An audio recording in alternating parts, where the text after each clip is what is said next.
మరణాన్ని జయించి చిరకాలం చిరంజీవులుగా మిగిలేందుకు మనిషికి దక్కిన గొప్ప వరం అవయవదానం. మరణిస్తూ మరొకరికి ప్రాణం పోసే మహత్తర అవకాశం. సొంత కుటుంబానికి దూరమవుతూ మరికొన్ని కుటుంబాలకు వెలుగును పంచే కార్యక్రమం. అలాంటి అవయవ దానాల్లో జనాభా ప్రాతిపదికన దేశంలోనే తెలంగాణ అగ్రస్థానంలో నిలుస్తోంది.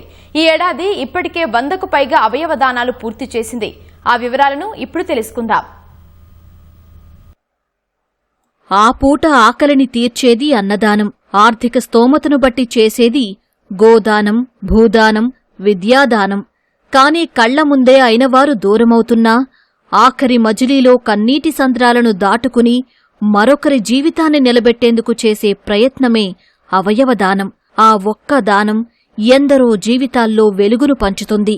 ప్రాణాలతో కొట్టుమిట్టాడుతున్న బాధితుల జీవితాల్లో చిరునవ్వులు నింపుతుంది.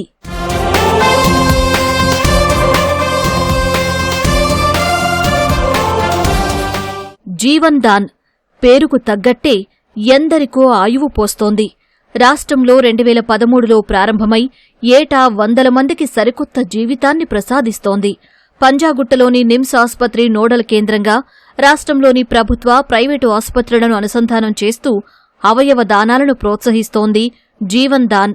దేశంలోని జనాభా ప్రాతిపదికన అవయవ దానాల్లో రాష్ట్రం అగ్రస్థానంలో, ఆర్గాన్ డొనేషన్ల సంఖ్య ప్రకారం 2వ స్థానంలో నిలిచింది.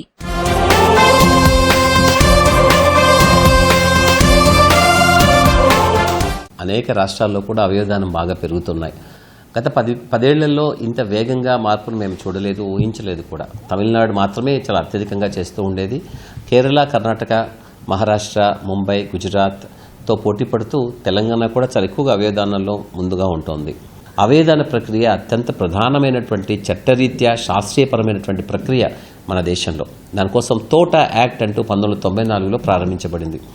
దాంట్లో చాలా తప్పు చేస్తే చాలా కఠినమైన శిక్షలు కూడా ఉంటాయి.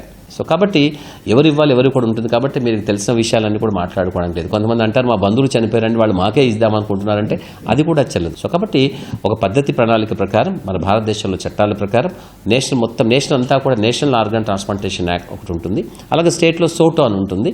దాని సోటో తెలంగాణ మనం జీవన్దాన్ అంటూ ఉంటాం.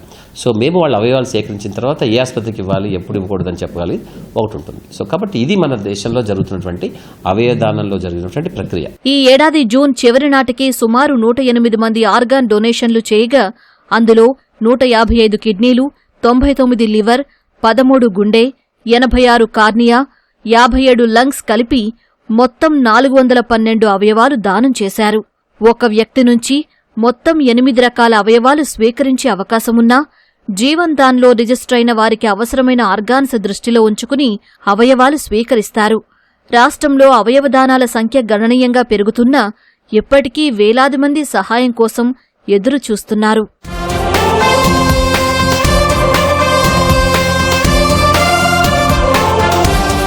ముఖ్యంగా అవయవాలు డొనేట్ చేసేవాళ్ళు చాలా వరకు యంగ్ పిల్లలు ఉంటున్నారు, యాక్సిడెంట్స్ అయి వస్తున్నారు. కాబట్టి అటువంటి సందర్భంలో వాళ్ళ అమ్మా నాన్నలు బయట కూర్చొని దుఃఖంలో, బాధలో ఉన్నప్పుడు ట్రాన్స్ప్లాంట్ కోఆర్డినేటర్స్ వెళ్ళి మీ పిల్లవాడు ఇకపై బాగా కాడు, జీవన్మృతుడిగా ఉన్నాడు, మీరు అవయవాలు డొనేట్ చేయడానికి వీలవుతుందా అని అడగడం అనేది అత్యంత కష్టమైనటువంటి సందర్భం. అయినప్పటికీ కూడా వాళ్ళు చాలా సహృదయతతో, చాలా గొప్ప మనసుతో చాలామంది ఒప్పుకుంటున్నారు. మనం ట్రాన్స్ప్లాంటేషన్ కూడా చేయగలుగుతున్నాం. మనం ఇప్పటిదాకా మేము చేసింది దాదాపు 1826 చేశాము. 7000కి పైగా 7027 అవయవాలు మనం ఇప్పటిదాకా మార్చగలిగాము. ఇప్పుడు మనకు భవిష్యత్తులో మనం హ్యాండ్ ట్రాన్స్ప్లాంటేషన్ చేయబోతున్నాము. ఇంకా కొన్ని ట్రాన్స్ప్లాంటేషన్ గురించి కూడా మనం ఆలోచిస్తున్నాం. మన రాష్ట్రంలో దాదాపు మనం సగం సంవత్సరంలోనే మనం దాదాపుగా 100 మైలురాయి దాటేశాము. 100 దాటాం కాబట్టి ఇక తొందరగా 250 దాకా మనం ఈ సంవత్సరం చేద్దాము డొనేషన్స్ అనుకుంటున్నాం. ఒక మనిషి చనిపోతూ జీవన్మృతుడైన వ్యక్తి నుంచి సేకరించిన అవయవాల ద్వారా మనం 8 మందికి మన జీవితాన్ని ఇవ్వగలుగుతాం. సో కాబట్టి ఈ విషయాన్ని ప్రజలందరికీ చొచ్చుకుపోయే విధంగా, వాళ్ళు అర్థం చేసుకుని పాటించే విధంగా, తెలిసే విధంగా మనం చేయాలి. ప్రతి ఒక్కరూ అవయవదాతలుగా ప్రమాణం చెయ్యాలని, సమాజంలో మరింత అవగాహన పెరగాల్సిన అవసరం ఉందని నిపుణులు అభిప్రాయపడుతున్నారు.